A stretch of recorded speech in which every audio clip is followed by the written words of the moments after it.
दोस्तों, कल्पना कीजिए एक ऐसी सेना की जो सरहदों पर टैंक और मिसाइलें लेकर नहीं खड़ी, बल्कि अंधेरे कमरों में नीली रोशनी के बीच बैठकर सिर्फ एक कोड के जरिए पूरी दुनिया के पावर ग्रिड्स, बैंकिंग सिस्टम और डिफेंस नेटवर्क को घुटनों पर ला सकती है। पहले एक दौर था जब दुनिया भर के बड़े हैकिंग कॉम्पिटिशन्स में चीनी हैकर्स का एक तरफा बोलबाला था। वे जहां भी जाते पहली पोजीशन झटक लेते थे और उनकी कोडिंग स्किल्स के सामने दुनिया के सबसे बड़े एक्सपर्ट्स भी पानी भरते थे। लेकिन साल 2017 के बाद अचानक एक रहस्यमयी खामोशी छा गई।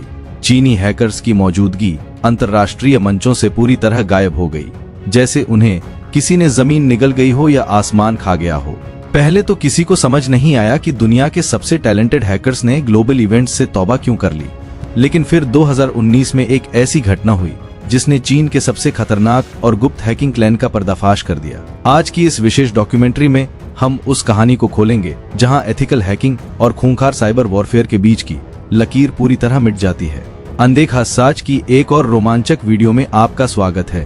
कहानी की शुरुआत होती है मार्च 2017 में, जब चीन के सबसे शातिर हैकर्स का एक खास दस्ता कनाडा के खूबसूरत शहर वैंकूवर पहुंचता है। उनका मिशन कोई बैंक लूटना या वेबसाइट क्रैश करना नहीं था, बल्कि दुनिया के सबसे ज्यादा इस्तेमाल होने वाले सॉफ्टवेयर्स और डिवाइसेस के भीतर ऐसी कमजोरियां ढूंढना था जिन्हें खुद उनके बनाने वाले भी नहीं जानते थे।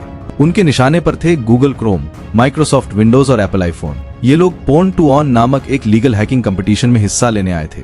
यह दुनिया का वो सबसे बड़ा और प्रतिष्ठित मंच है जहां हैकर्स को जीरो डे वल्नरेबिलिटी ढूंढने के बदले लाखों डॉलर्स का कैश प्राइज दिया जाता है। जीरो डे वल्नरेबिलिटी का मतलब है सॉफ्टवेयर की ऐसी सुरक्षा खामी जिसका पता दुनिया में किसी को न हो, यहाँ तक कि कंपनी के टॉप इंजीनियर्स को भी नहीं।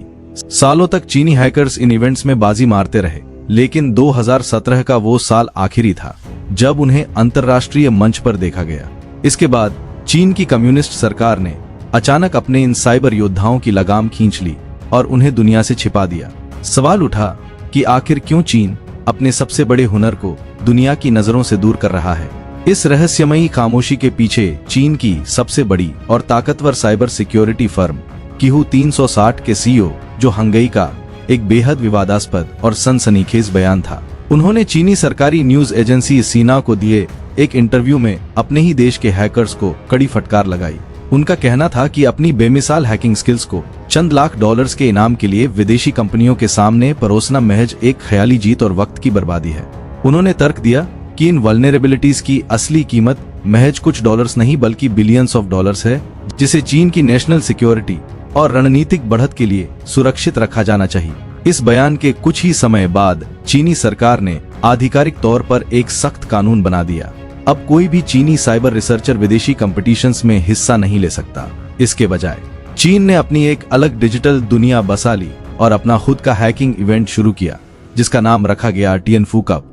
यह अंतर्राष्ट्रीय मंच का एक बेहद खतरनाक और बंद कमरों वाला अल्टरनेटिव था, जहां इनाम की राशि $1 मिलियन से भी ज्यादा रखी गई थी। लेकिन नियम पूरी तरह बदल चुके थे। नवंबर 2018 में चीन के चेंगडू शहर में टियनफू कप का पहला ऐतिहासिक इवेंट आयोजित किया गया। यहाँ कीहू 360 के एक युवा और शातिर रिसर्चर कीजिन जाओ ने एक ऐसा हैक प्रदर्शित किया जिसने ग्लोबल साइबर कम्युनिटी की रातों की नींद उड़ा दी। उसने एप्पल के आईफोन के कोर ऑपरेटिंग सिस्टम में एक ऐसा लूपहोल खोज निकाला जिसके जरिए हैकर केवल एक सामान्य दिखने वाला वेब पेज ओपन करवाकर किसी भी आईफोन का पूरा एक्सेस रिमोटली अपने कब्जे में ले सकता था। कीजिन ने इस खूंखार एक्सप्लॉइट को केओस का नाम दिया। लेकिन यहाँ एक बहुत बड़ा और डरावना ट्विस्ट था। अंतर्राष्ट्रीय कंपटीशंस का नियम होता है कि हैक मिलते ही उसे सीधे संबंधित कंपनी जैसे एप्पल या माइक्रोसॉफ्ट को दिया जाता है ताकि वो उसे फिक्स कर सके। लेकिन टियनफू कप में नियम सख्त था। हर खोजा गया हैक पहले चीनी सरकार मिनिस्ट्री ऑफ पब्लिक सिक्योरिटी को सौंपा जाएगा। सरकार तय करेगी कि उस जानकारी को कंपनी के साथ कब साझा करना है या उसे अपने गुप्त ऑपरेशंस के लिए इस्तेमाल करना है। यहीं से उस तबाही की नींव पड़ी जिसने डिजिटल प्राइवेसी के परखच्चे उड़ा दी। अगस्त 2019 में गूगल की एक रिसर्च टीम ने एक बेहद डरावना खुलासा किया। उन्होंने बताया कि दुनिया भर के आईफोन्स पर एक मास लेवल की हैकिंग कैंपेन चल रही थी जो अब तक की सबसे बड़ी जासूसी की घटनाओं में से एक थी। जब साइबर विशेषज्ञों ने डॉट्स को कनेक्ट किया तो पता चला कि यह वही केओस एक्सप्लॉइट था जो कीजिन ने टियनफू कप के बंद कमरों में दिखाया था। सबसे चौंकाने वाली हकीकत यह थी कि इस हैक का इस्तेमाल किसी अपराधी को पकड़ने के लिए नहीं बल्कि चीन के शिनजियांग प्रांत में रहने वाले वीगर मुसलमानों और अन्य अल्पसंख्यकों की सामूहिक जासूसी के लिए किया जा रहा था। चीनी सरकार ने उस आधुनिक तकनीक का इस्तेमाल अपने ही नागरिकों के फोन में सेंध लगाने के लिए किया।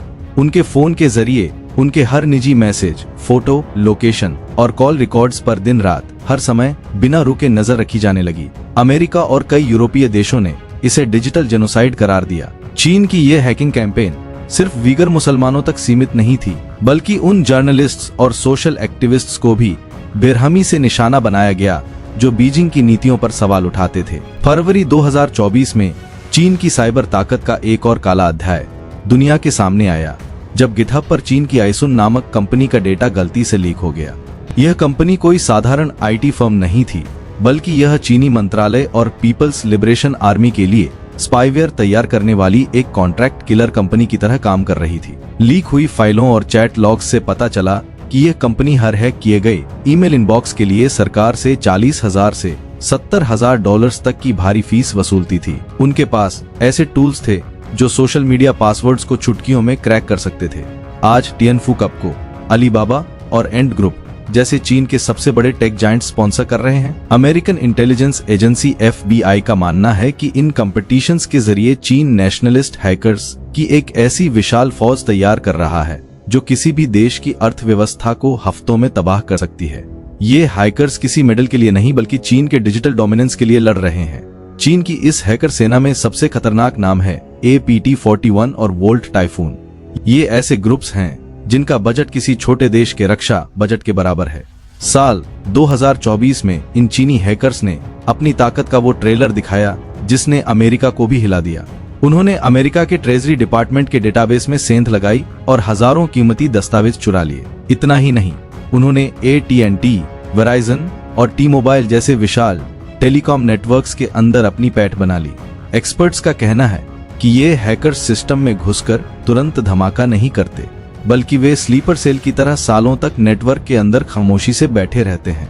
वे सिर्फ उस एक 0 डे का इंतजार कर रहे हैं जब युद्ध की स्थिति में एक बटन दबाते ही पूरे देश की बिजली काट दी जाए, पानी की सप्लाई रोक दी जाए और अस्पतालों का ऑक्सीजन सिस्टम बंद कर दिया जाए।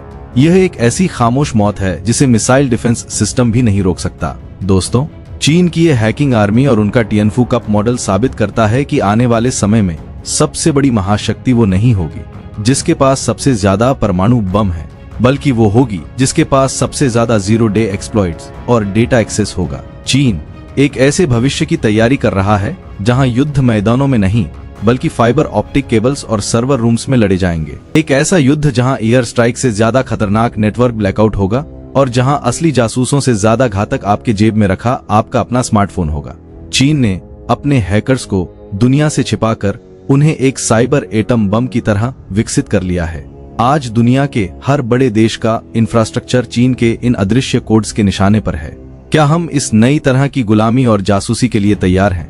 यह एक ऐसा सवाल है जिसका जवाब ढूंढने में शायद अब बहुत देर हो चुकी है। दोस्तों, चीन की इस गुप्त हैकर सेना और उनके डिजिटल वेपन्स के बारे में आपका क्या सोचना है? क्या आपको लगता है कि भारत को भी इसी तरह के हैकिंग कंपटीशंस के जरिए अपनी एक डिफेंसिव और ऑफेंसिव साइबर आर्मी तैयार करनी चाहिए? क्या आपको अपनी ऑनलाइन प्राइवेसी पर अब भी भरोसा है? अपनी कीमती राय कमेंट सेक्शन में जरूर लिखें। अगर आपको चीन के इन काले रहस्यों पर आधारित यह महा डॉक्यूमेंट्री पसंद आई हो तो इस वीडियो को लाइक करें और इसे ज्यादा से ज्यादा शेयर करें ताकि लोग जागरूक हो सकें। ऐसी ही और भी ऐतिहासिक, टेक और जियोपॉलिटिकल सच्चाइयों के लिए हमारे चैनल को अभी सब्सक्राइब करें और बेल आइकन दबाना न भूलें। मिलते हैं अगली किसी सनसनीखेज वीडियो में।